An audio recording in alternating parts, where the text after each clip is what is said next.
You are listening to the Built to Grow podcast, delivering the knowledge in all things fitness business. We help gym owners win. Here are your hosts, Tim Lyons and Randy Engston.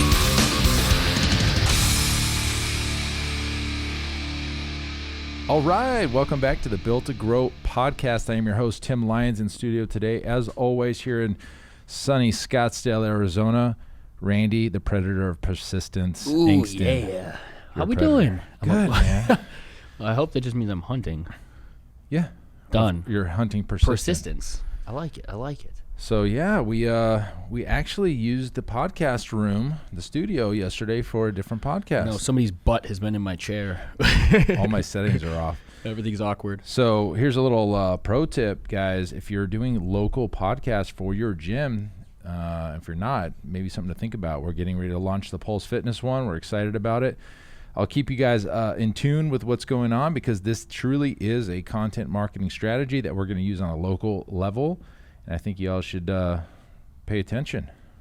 It's a great idea. It's on paper. It sounds great. Mm-hmm. Yeah. A couple other things. We're housekeeping. We've got the event, the Growth Summit, coming October 18th and 19th. It's growing by the day. Yeah. Even more it's signups exciting. today.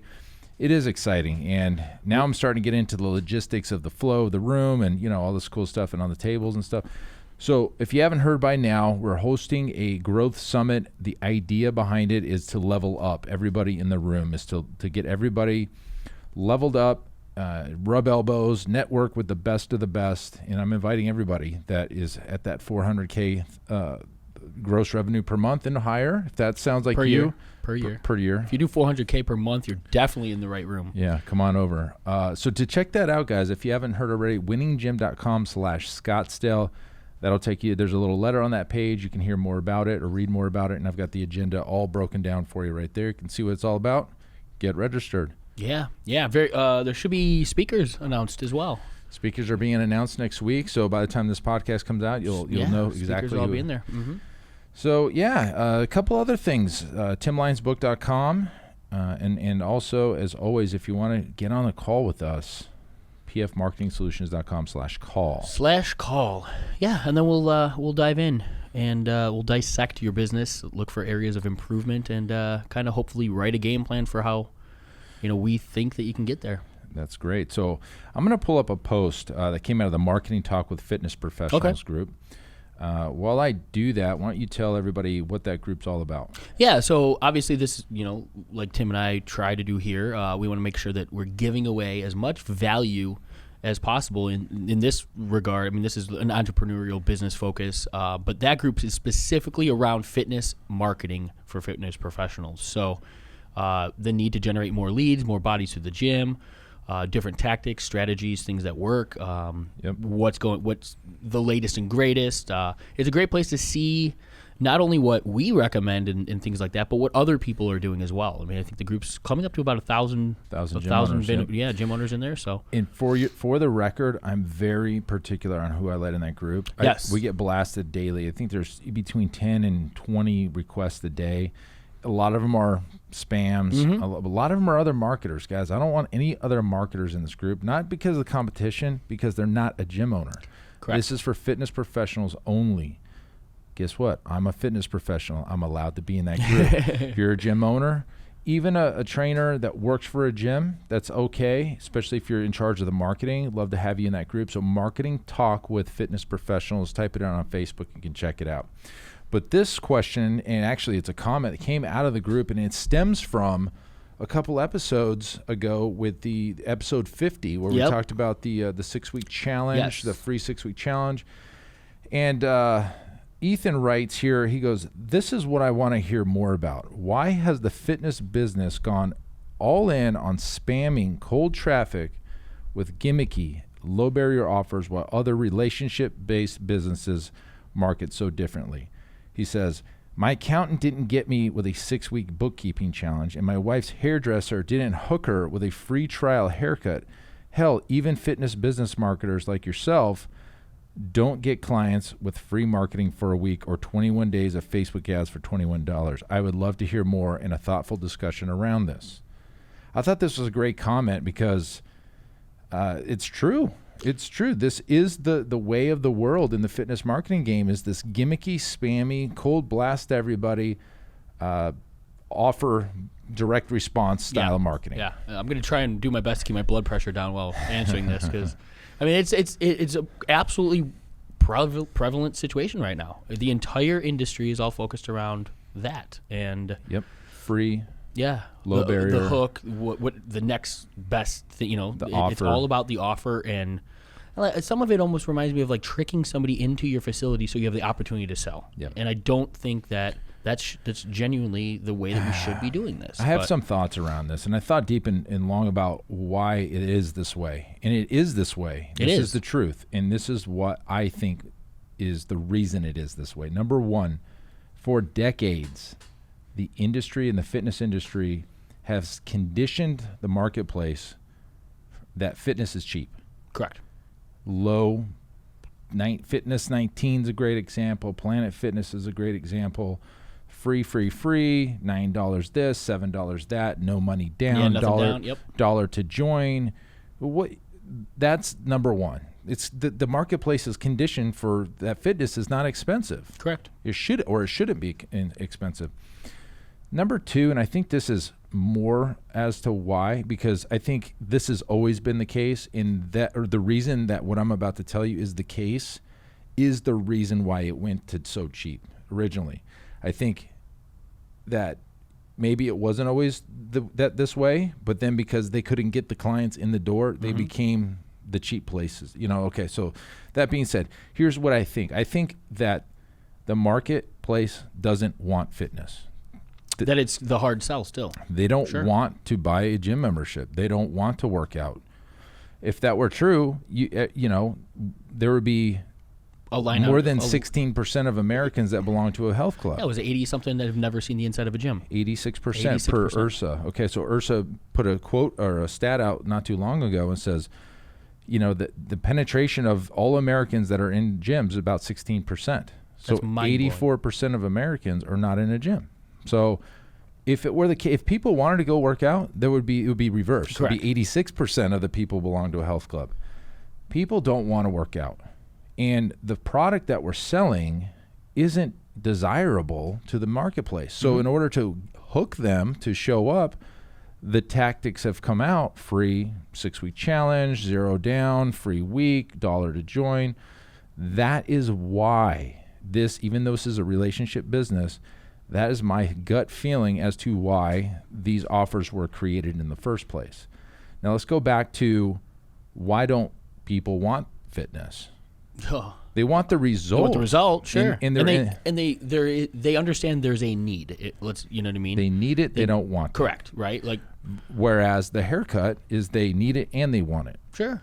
Or the accountant is, maybe they don't necessarily want it. They definitely need it, but there's not pain for them to go to get that done. Correct. Yeah, and like we were talking about before that, a lot of, in a from a consumer standpoint, they have the option of it's what is a fund's disposable income? Yep. Right. So there's a set dollar amount in each of their budgets that they can spend on stuff. Sure. Okay. Outside of the immediate needs, their mortgages, their rents, whatever. Fitness is not a immediate gratification winning buy. Okay, you're buying the opportunity to go do the work for a result that's going to come in time. That is never going to be an easy conversation when you're going up against somebody who's pitching, the nail salon, getting your hair done, that new dress or that new suit or those are all things where when you exchange money, you're getting a tangible product or an experience immediately that's giving you the result you're looking for.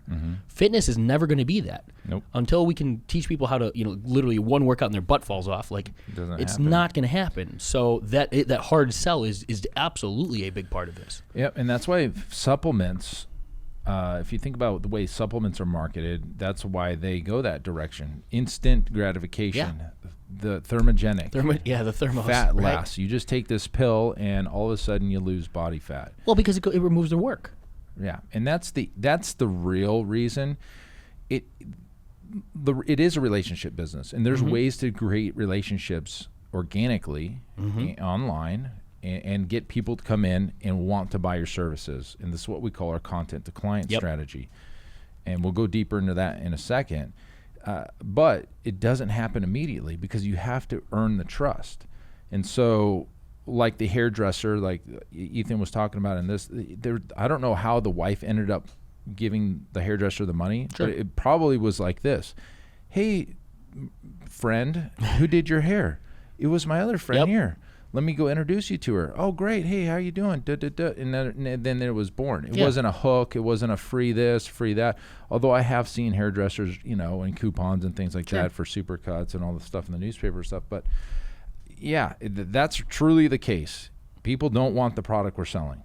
They need it. They don't want it. They understand there's a need. Yeah. Their doctor or somebody's telling them they should, or they want the result, but they know that what it takes to go get it, and that's why they're entertaining all of the other options. So I think a great combination of what you can do is, number one, I would always try to lead with some social proof. People that have already been there before. Maybe it's reviews online. Maybe it's testimonial videos. Maybe it's before and after photos that are actually yours. Like these are the ones that you created. You're not borrowing these from anything. That would be a great way to showcase the widget that you're selling. You're selling a result. A result, yeah. Now, the way you could build relationships is by by giving. And we talk about it a lot on this podcast. And in fact, this is technically a way of giving to you, right? Yep. So we're nurturing you. We're building a relationship through you through this podcast. You're listening to us in your car right now or in the gym or wherever you're at, and you're listening to what we have to say. Hopefully, we're giving you some value. In turn, eventually, when you have a need, you will reach out to us organically. And it's not because we're going to offer anything for free. It's just because you've decided that we're going to be able to solve your problem, right? And the same thing can go in the fitness world. So you can create content, and we've talked about it a lot, shoot videos, give tips. We just saw some great videos today that were done very, very nice. Very well. I don't know if they have to be that nice. That was really nice, but you're basically taking a topic and you're educating the marketplace and you're putting it out online. And you're not asking for anything. You're just giving. Yeah, it's giving value. And we use the analogy that your marketplace is like a bank account, right? And so when you position an offer and you're sitting in the direct response side of it, and you're asking your marketplace to give you value in the way of their money in exchange for your service, you're taking a withdrawal. And when you do that and you do that consistently, you need to provide some funds, some value back into that marketplace or that bank account in the way of content and value. The more value you can position in the marketplace, good quality stuff that resonates with your marketplace, perceived value. So understand that too. It's not just what you think is valuable. Your marketplace has to respond. When you do provide that, then you can ask more of your marketplace because you've created content is creating that relationship. And now those clients understand the exchange of value when it comes time for you to ask for something in return. Wonderful. And there are strategies that go with it. It's not just putting videos out there hoping for the best. Hopefully people come in. No, you can actually capture the people that watch your videos and create custom audience with them. Then you can say, okay, anybody that's watched this video, a certain percentage, let me just go ahead and offer those people something. Because they've raised their hand virtually and said, yeah, I'm interested in what you're saying because I'm watching all your stuff. Here's an offer. You're probably seeing our stuff. I mean, if you're seeing our videos, you're seeing cuts and clips of these podcasts that we're doing, and then we're retargeting you. It's essentially what it is. It's remarketing. It's remarketing. That's really the way that you can get people into your, business, into your ecosystem at full price. You don't need to hook them with some gimmick. And that's a benefit of utilizing social media to be that traffic source. You know what I mean? Like using Facebook to have those custom audiences built. That's a perk. That is not necessarily a necessity or a requirement when it comes to providing value. You can absolutely position value into your local marketplace without having all of those things in place and still have the repercussions of the like, trust, and respect factor. People will walk into your facility, giving value. Like you could go do a seminar at a different location and not pitch from stage or something like that, but you've left an impression on the group and the people around, and now they turn around. They're like, you know what? That's the guy I want to go. Yep. I want him to train me because he sounds like he has his shit together, or whatever. You know what I mean? You've built that like, trust, and respect factor. Facebook does give us if you're not utilizing custom audiences with your content, guys, big opportunity here because these are self-selecting. These are people raising their hand. That's the people you want to be talking to and having that next conversation with. Yes. And so, guys, if you're interested and this is how you actually offer somebody throughout your content. This is what I'm going to do. You've heard me talk about the growth summit. Sorry, tip of my tongue. You heard about the book. You heard about how to get on a call with us. If this is of interest to you, you want content to client, that strategy, if it makes sense, if you could push video out, create custom audiences, retarget, and push offers in front of just those people. If that's something you want us to do for you, jump on a call, pfmarketingsolutions.com/call. It's the same thing you can do in your videos. You can say, hey, here's why we do goblet squats in the gym. And if this is something of interest of you, if you're interested in doing this in the gym, give us a call, or here's the click this link and head to this landing page for the offer. It's the same play. It is. And it's one of the strategies that I know we both love because so few in the fitness marketing arena are utilizing good quality content in that side of the strategy, that side of the coin. Well, talk about the call you had today. Yeah. I mean, we're working with a facility who, through inception, from the facility through today, has only. I mean, they put their flag in the ground. They are known for the 6-week challenge. And at a time where the marketplace is everybody's kind of caught up to the whole, it's not free, there's a hook. On the other half of the coin, right, it's been almost oversold to facilities. So not only are they running it, but every single gym that they're competing with is also running this literally copy, paste, wash, rinse, repeat ads. They look identical to theirs. And so their leads have dried up. Their cost per leads are skyrocketed. They can't afford to even market to get somebody in the gym. And now they're stuck. They don't know what to do. Nothing else. But I look at their Facebook page and I say, okay, guys, like let's be honest, like check up from the neck up. There's not a post that's newer than January of this year. It's October right now. It's October. So almost October. We're talking 8 solid months of just straight offers. Nothing. If I visited that page, it's a local business. If I visited that page, I'm not wondering what they have to offer. I'm wondering if their doors are open. Yeah, because they're so long ago. 8 months. Nobody's opened up their Facebook page in 8 months. Like that's something to, like, they got to get on that right away. Yes. So my recommendation, and I gave it to them straight. I go, guys, if we work together or not, post some content on this Facebook page, because right now you need to. So from that, using that analogy that I mentioned earlier, they've taken the withdrawal from their marketplace as hard as anybody possibly can. Yeah. And their stuff is good. Like, they have good quality content they could be doing, but they just weren't utilizing it. So my recommendation, something I know they're going to be doing, whether or not it's with us or on their own, is taking some of that content that they're creating on other places, repurposing it or redoing it in a way that can be utilized on their Facebook page, so their marketplace now has fresh content that's relevant to them. So they can start to, as a marketplace, start to receive value from the facility instead of being asked to buy something. That's the only thing that they've presented in 3 years of business, 4 years of business, is buy something from me, buy something from me, buy something from me. That's great. Yeah. Which is tough. I mean, you can't. You and that's get to the a thing. point. They were stuck with this one pole strategy. Yes. And we talk about it all the time, multiple poles underwater. And if you hear that anywhere else, I mean, I'm sure it's been used, but that's something we've always believed in, and it's something we're using in the gym and in ProFit. Sure. Every day. So I just had my fitness director meeting with Zach today.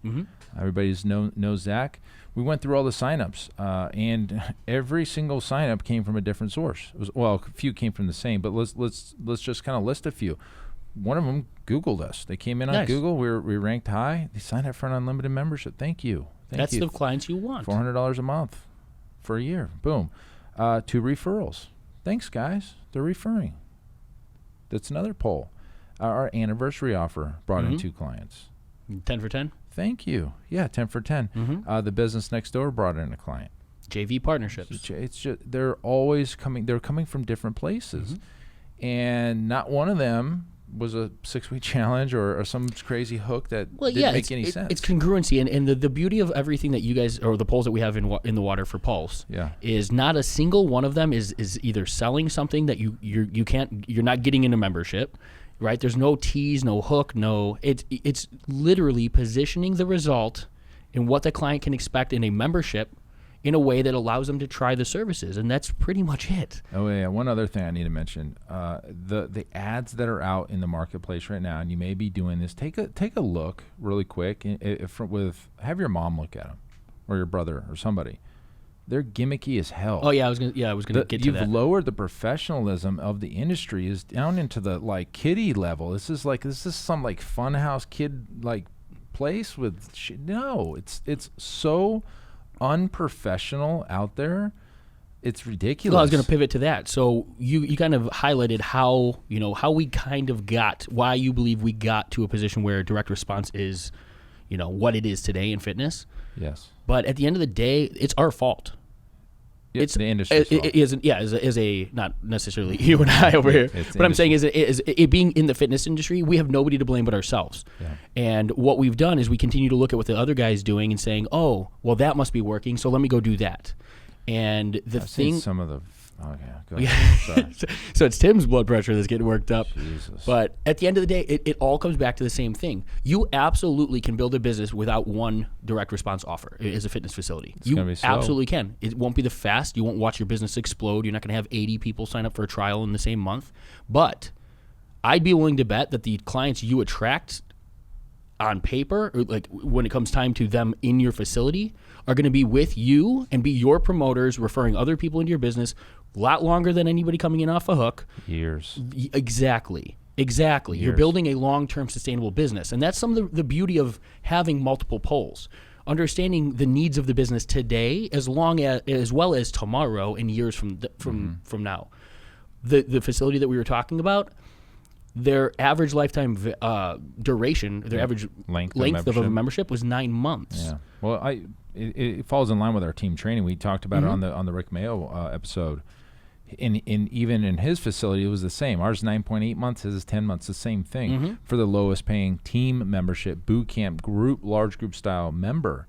The personal training clients, 38 months. And that was something that we talked about. And this is kind of the insight of one of those breakthrough calls, guys. I took these guys, I asked questions about their business, what they're doing today. We highlighted holes. I asked them questions, why they were doing that, and we got to that conversation. And their entire business model, now they have other services that they're capable of doing.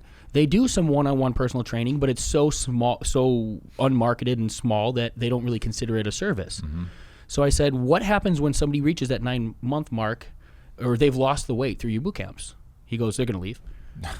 I go, and you're okay with that? He goes, well, they're going to leave anyways. Like, no, I go, so why don't you give them another opportunity to stay with you by providing and layering in additional, like a small group team training or small group training or a personal training aspect or a strength training aspect. Like provide a different solution in the same realm. I mean, the coaches that they have are capable of doing that work. They're already doing it to such a small, minute, but they're leaving the majority of the revenue that they could potentially have being generated. Yeah.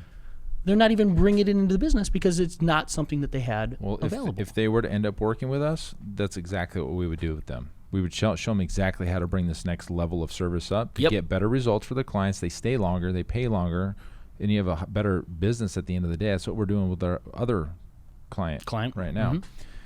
He has a great model, beautiful facility, single service. Yeah. Single service. Yeah.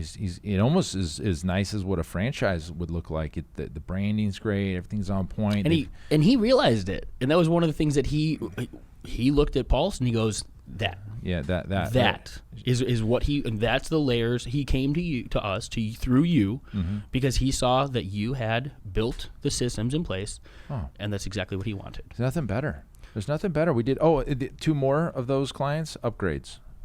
Guys. Yeah, that I was talking about with Zach. 2 more were upgrades. So we had clients sitting at the boot camp level. They want to step it up. Cool. Go to small group training. And just so you guys know, everybody, a lot of people ask me this question. What if somebody wants to change their membership up or down? We let our clients change their membership up or down at any time of the year. The old contract cancels, the new contract begins. It's a new 12-month membership from the day that they change, and never been an issue.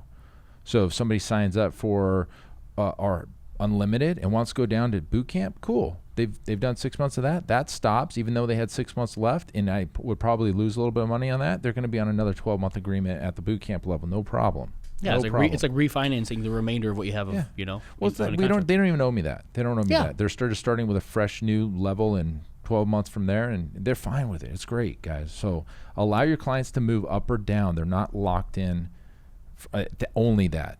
You know what I mean? So you'll end up keeping these clients even longer, and you're catering to them. So yeah, and having multiple layers. That's an important thing. Up or down. Yes, allow your clients to, because people, not everybody's the same. If it were all one, solution to the problem, we'd all have one offering, and that's not the case. It's not the case. So a lot of good info here. So that's really what this episode was about, is why is it gimmicky and why is it free and hokey, and that's why. That's why. We've conditioned our marketplace for this. What do you think, just to get back to that, the direction that we're going, where do you see the industry as a whole and the marketing and advertising that's happening? Mm-hmm. What do you see the next, I guess, trend or sway? Do you see more of that content coming back and that long-term play happening? I think that the facilities that are going to be around for the long term are absolutely going to roll in that content play. I would agree. I think you need to treat your marketplace like adults, and they have a brain. They don't need to be tricked or gimmicky or hooked into something. And when you do, you may catch them. You'll catch them once, and then they're gone. And then And then what? I'd rather have a client for 38 months than 9. 10 years.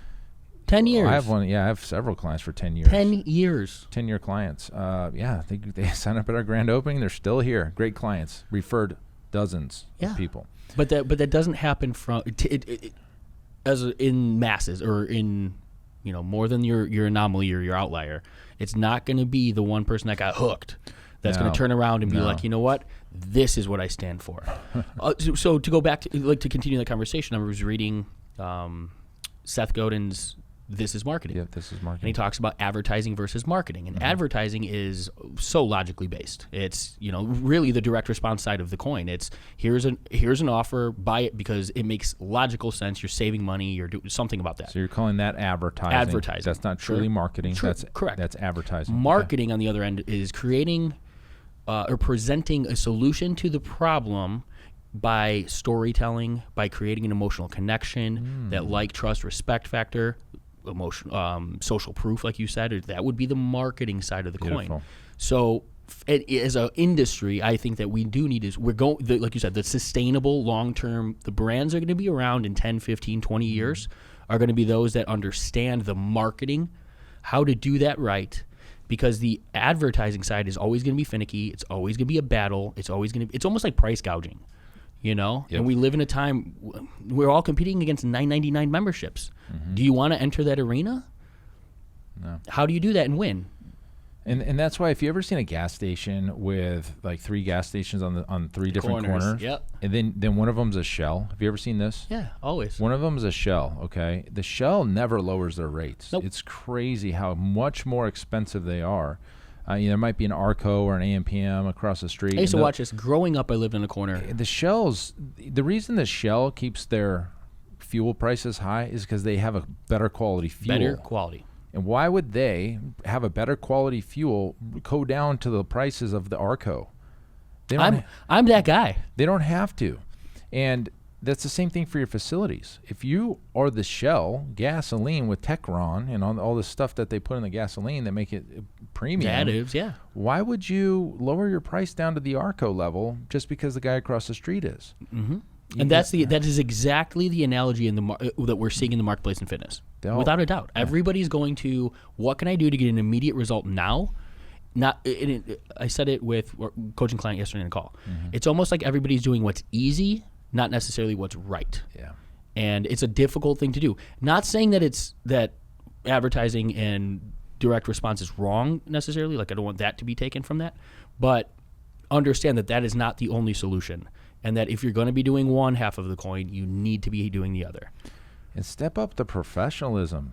You're hurting everybody when you're doing when you're twerking on your campaigns on the that's so childish. I'm sorry. I mean, maybe it gets clicks, cool, whatever, but that just lowers the professionalism. So now the marketplace thinks, hey, there's a bunch of kids working out or training there. I mean, I'm not paying them crap. And unfortunately, it's to a point where there's so many that have done that that the entire industry is feeling the impact of that result. Not us. We still get great prices for our stuff. We really do. But I know, and at the end of the day, you present either it's transparency, it's authenticity. You're selling the exact, trial to membership is an understandable, easy transition because they're exposed to what that's like. You're not getting them in, hooking them, selling them this, and then saying, okay, well, but if you want to stay, these are your options. Yeah. It is what it is. So it's up to you as a gym owner what you decide you want to do. If it's me and I want to be around for a long time, I'm running content play. I'm running relationship building. I'm going to be marketing in the right way, like you said, telling the story, social proof. I will run direct response on top of it. I'll use it as retargeting. I'll do it as off of our website, but it's not going to be deceiving. It's going to be 14 days for $89. That's not a bad hook. It's a great value driven. We're going to treat you like a regular client, and we're going to convert you into a member. Yeah, it's a try before you buy. It's a genuine trial. Yeah. So, anyways, I figured I'd answer that question or the comment that was in the Marketing Talk with Fitness Professionals group and make it an episode because it really is it's relevant today. Very much so. Yep. So, all right, everyone. A couple things to wrap this episode up. Check out the winninggym.com/Scottsdale. Get registered for that. And, guys, keep changing lives. And step up to professionalism and start changing lives that way. Level up. Level up. All right. See you on the next episode, guys. Bye.